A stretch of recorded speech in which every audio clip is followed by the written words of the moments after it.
pode sentar na primeira cadeira.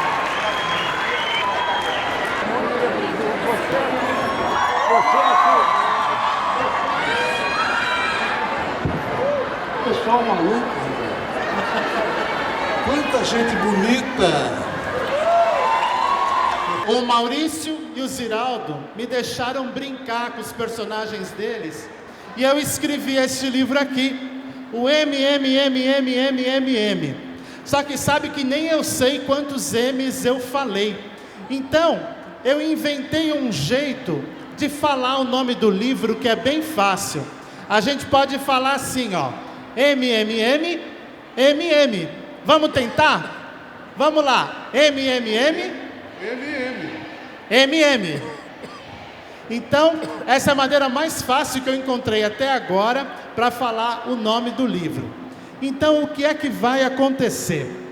Vai acontecer o seguinte: o Maurício, ele escreveu uma carta para o Ziraldo. E eu vou ler essa carta para vocês. Faz tempo, tá bom? né? Faz tempo. Faz um tempinho, né, Maurício? Ziraldo, meu irmão, tenho um pedido inusitado a lhe fazer. Uma amiga minha, professora de Nova Lima, perto de sua terra, está com um problema sério.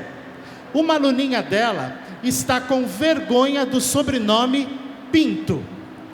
E naturalmente, a garotada da classe cai em cima para aumentar ainda mais o desconforto da menina. A professora Renilda enfrentou a barra com jeito, criatividade, mas não conseguiu resolver a coisa de todo. Sugeri que ela falasse de você e de outros pintos famosos. Ela vai falar numa aula próxima. Mas eu acho que você poderia dar a maior força se a contatasse. E-mail talvez seja mais fácil. E mandasse um alô e orientação à sua maneira para resgatar uma menina que está com vergonha do glorioso nome. Como eu não tenho, infelizmente, um pinto no nome, para explicar melhor, deixo para você essa responsabilidade, se puder, lógico. Um abraço do Maurício. Aí o Ziraldo respondeu a carta da professora. Renilda, diz para Paula que ela deve se orgulhar do sobrenome que tem. Ela certamente deve ser moreninha como todos os que têm esse sobrenome. Fiquem sabendo que nós, os Pintos, não somos cristãos novos como os que têm sobrenome de bichos, coelho, carneiro, raposo, leão, ou nomes de árvores como carvalho, pinheiro, macieira, pereira, oliveira, etc. Nós somos descendentes dos judeus morenos da Península Ibérica, os sefardins. Quando os árabes chegaram a Portugal, encontraram os lusos, que eram branquíssimos, descendentes dos celtas. Os lusos, os primeiros portugueses, levaram o maior susto com aquela gente morena e acharam que nossa turma era pintada de marrom. E passou a chamar a gente de pinto, ou seja, o particípio passado sincopado do verbo pintar, assim como ganho e ganhado. Pinto quer dizer pintado, ou seja, moreno. É um belo sobrenome e a Paula deve se orgulhar dele. Nós não somos filhotes de galinha. Um beijo do Ziraldo com o aval do Maurício de Souza. Onde é que ele achou isso, meu Deus? É verdade, eu escrevi isso, você também escreveu. Fala pra gente, Ziraldo, como que é ter um pinto no sobrenome? Foi para evitar o problema da minha família, que é muito grande. O sujeito de sobrenome Pinto que nasceu na família chamava-se Inácio Pinto. Depois, o segundo chamava Crécio Pinto. O terceiro chamava Rolando Pinto. O quinto chamava... Como é que chamava? O Rolando Pinto foi depois. Olha, a família Pinto, no final, o velhinho chamava Pacífico Pinto e o último se chamava... esse eu esqueci completamente. Caio Pinto. Então você vê que é uma família conhecidíssima. Então ninguém deve ter cuidado de botar o nome de Pinto no filho, porque botar o sobrenome tem que ver, você não pode botar primeiro o nome, e aí ele vai ficar chamando Pacífico Pinto, sem selo. Quer dizer, sem selo, como o Jânio Quadros dizia, não é selo no pinto. Bem, Bom, agora, nós não viemos contar anedota aqui, não sei que ele é o autor do livro M. Foi ele que deu o nome. Você pode botar mais de não sei quantos M aí que dá para poder se escrever. Tem 5 M's. Mas ele podia ter 6, você ia botar Mônica, Menino Maluquinho, mais mais o quê? O mistério, mais o mistério da Montanha Mágica. Aí ficava com 7. Aí comecei a inventar nome, podia fazer 20 e tantos M's, entendeu? Mas eu acho que ia ficar muito grande, ficou só Menino Maluquinho na Montanha Mágica. Quando eu li a primeira vez, eu pensei que era Maurício, Ziraldo, que livro é esse? Deixa eu perguntar uma coisa Eu para que sou humorista, a melhor piada é a dele. Né? Maurício, deixa eu te perguntar uma coisa. É verdade que você desenhou o Pererê no começo da carreira? Como foi isso? Todo mundo conhece o Pererê do Ziraldo, né? O índiozinho, né? Que era uma revista colorida, bonitinha, que ele lançou. Foi o primeiro brasileiro a lançar uma revista periódica, colorida, com distribuição nacional, pela gráfica, pela editora do Cruzeiro, uma revista também que era muito famosa. Mas, daí, enquanto isso, eu estava fazendo tira de jornal em São Paulo. Mas eu queria ter revista. O Ziraldo já tinha revista, eu não tinha. Eu queria fazer revista. Só que em São Paulo não tinha editora que fazia história em quadrinhos, que publicava história em quadrinhos. Estavam todas no Rio de Janeiro. Então, eu morava em Bauru nessa época, peguei um trem, depois fui para São Paulo, peguei um ônibus de São Paulo para o Rio de Janeiro, duro para burro, estava sem dinheiro quase, aluguei um apartamentozinho no hotel Mequetrefe, lá no Cais do Porto do Rio de Janeiro, eu não tinha dinheiro para mais, e no dia seguinte eu fui visitar o Ziraldo na gráfica no Cruzeiro. Fui recebido por um jovem de cabelos negros, elegante, gentil, muito gentil, com o colega, né? E eu passei para ele a minha vontade. Eu queria ver com ele como é que eu podia também me candidatar a produzir uma revista. Estava faltando isso para mim. Daí ele me falou que era meio difícil, porque naquela época a editora Cruzeiro já estava com alguns problemas, estava meio com alguns problemas financeiros, até a própria revista dele, ele me falou, estava meio ameaçada e ele não podia fazer nada. Mas, ele falou, de repente você pode publicar suas tiras nos diários associados, que era da mesma organização. Ele falou, mas só que eu gostaria, se fosse possível, que você desenhasse as tiras do Pererê, para nós termos tiras do Pererê nos jornais. E eu topei, eu tinha trazido o meu material de desenho, voltei para o meu teleco lá e comecei a desenhar meia dúzia de tiras grandonas e levei para o Ziraldo ver. Ele olhou, gostou, falou, oh, legal, bacana, vamos apresentar então para os jornais associados. Bem, daí fui embora para São Paulo, fui para Bauru, onde eu morava, né? E deixei o Ziraldo encarregado de mostrar as tiras e passar adiante para os jornais. Quando eu cheguei em Bauru, a Mônica tinha nascido na minha ausência. Minha mulher nunca me perdoou disso, hein? Por causa do Ziraldo, eu perdi o nascimento da Mônica, justo da Mônica, 1960, no mês de setembro. Bem, perdi o nascimento da Mônica, aí ela começou a crescer, ficou brabinha, servindo personagem, e eu fiquei esperando as tiras darem resultado e irem para os jornais. E nunca mais eu vi as tiras, nem o Ziraldo viu as tiras do Pererê. Tiras grandes, bonitas, que eu gostaria muito, e o Ziraldo também, de achá-las onde quer que estivessem, ou com quem quer que elas estejam. Alô, pessoal, quem está com as minhas tiras do Pererê? Olha, vamos rifar. Quem tiver as tiras originais, por favor, se apresente. Né? pode se apresentar sem problema nenhum. E a gente vende as tiras, né, Ziraldo? E ainda rateia, divide com ele o resultado.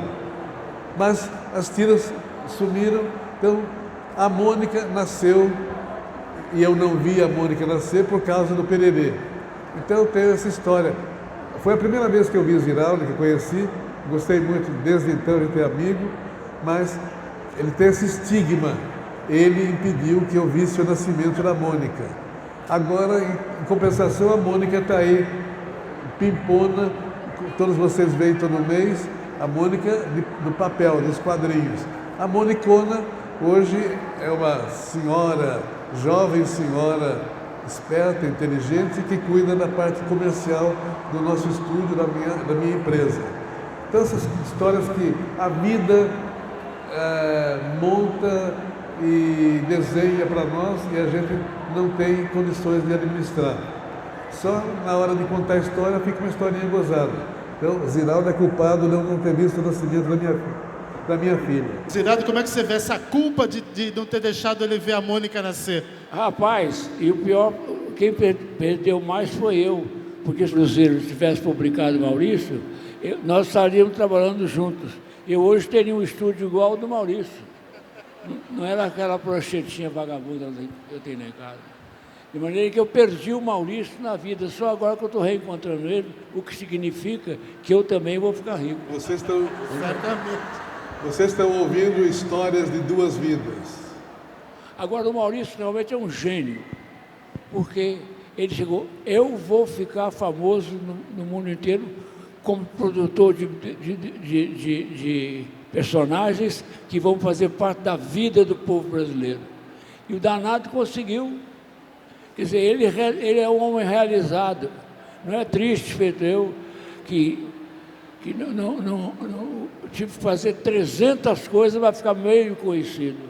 O Maurício só fez a Mônica e o menino maluquinho. O que ele fala? Eu fiz Supermãe. Vai sair a primeira briga. Jeremias o Bom. Eu fiz os meninos do planeta. Eu fiz 57 personagens. E ele perguntou: vocês conhecem o Pererê do Ziraldo? Ninguém respondeu. Você viu que coisa triste? Imagina. O pessoal conhece o Pererê, Todo sim. mundo conhece e respeita. O que é isso? Minha vida é triste, entendeu?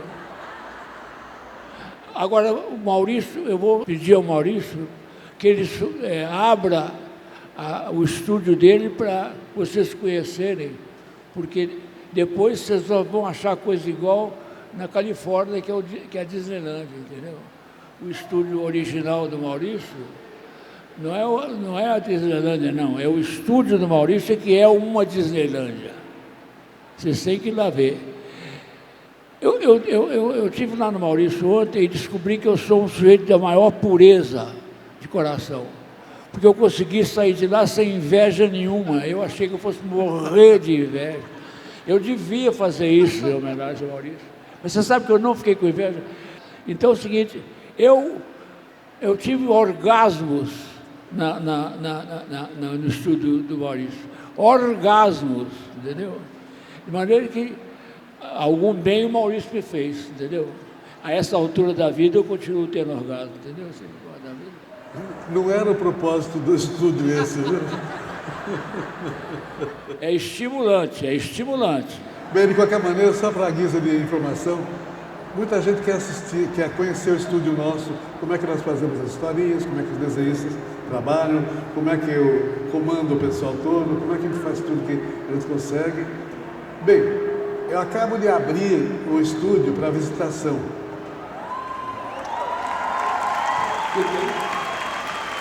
Calma, tem uma fila já, hein? Mas, de qualquer maneira, o estúdio está oficialmente, a partir da semana que vem, se não me engano, né? Aberto para visitação. A pessoa se inscreve e depois vai ter uma visitação, um tour monitorado pelo estúdio e por todos os lugares em que nós trabalhamos, os artistas trabalham. No final da visita, tem um salão que eu transformei em uma sala de brinquedos, de pula-pula, escorrega, etc., etc., que é para a visita dos escolares, das crianças. Também, como nós estamos cobrando pela visita ou pelo tour. Mas calculamos quanto rende, 20% do que rende a gente separa para patrocinar ou para facilitar a visita de escolas populares, de grupos carentes e assim por diante. Então não vai ter escola, não vai ter criança com dificuldade de visitar o nosso estúdio. Então isso é uma coisa que realmente a gente precisa fazer para aquecer o coração, mas não por isso só. Eu quero ver a carinha das crianças visitando, fazendo perguntas inteligentes, às vezes até para os artistas, e depois brincando nos nossos brinquedos diversos, diferentes, que criamos para a sala destinado a isso. Bem, é isso daí. Por favor. Eu queria mostrar para vocês um pouco do livro, né? Falar como o livro nasceu. Quando eu era criança, eu mandei uma carta para o Gibi da Mônica e meu nome saiu lá naquela parte de cartinhas, né? Então foi o primeiro contato que eu tive assim com o Gibi da Mônica e eu recebi cartinhas do Brasil inteiro. E eu também ganhei o Gibi do Pererê em 1976, que eu tenho até hoje, o Gibi, e isso me fez me encantar pelo universo deles. Quando aconteceu desse livro começar a nascer, cada um deles me deu um começo, né? O Maurício me deu um começo que as duas turminhas iam ficar brincando diante da montanha mágica. E o Ziraldo inventou a montanha mágica, que as coisas iam acontecer dentro da montanha. Aí ele jogou a bomba na minha mão. Agora você faz tudo o que vai acontecer dentro da montanha. E eu fui fazendo um monte de invenção e conversando muito com eles para poder criar este livro aqui, né? Manuel, enquanto isso eu queria corrigir uma falha minha de memória. Eu queria falar do Anderson, que é o desenhista que ilustrou o livro todo com maravilhas. Anderson é um jovem que trabalha conosco lá na nossa equipe, que fez esse trabalho maravilhoso de ilustração. Então, para eu e o Ziraldo termos liberdade de trabalharmos no livro, no crossover, no livro juntando as famílias de personagens, eu tive primeiro a sorte de ter a indicação feita pelo Ziraldo, do Manuel, que fez o texto, e depois do Anderson, que fez as ilustrações. Então isso é trabalho em equipe, na base do respeito, na base da amizade, na base da camaradagem e na base da admiração mútua. É assim que se trabalha. Olha, é muito bom ficar ouvindo o Maurício e ficar ouvindo o Ziraldo. Acho que a gente ficaria aqui a tarde toda. Mas agora, o Ziraldo está completando 85 anos e a gente tem uma surpresa para você, Ziraldo. Vamos fazer uma surpresa para você agora. Cantar parabéns. Opa. Está vindo a surpresa, olha lá. Olha só! A primeira vez em público. Vamos cantar parabéns pro Ziraldo, gente? Vamos lá? Parabéns pra você nesta data querida. Muitas felicidades, muitos anos de vida. Pro Ziraldo tudo! Sempre! Obrigado, Ziraldo. Muito obrigado. E o livro MMMM está lá no stand da Melhoramentos, tá bom? Boa tarde para vocês todos.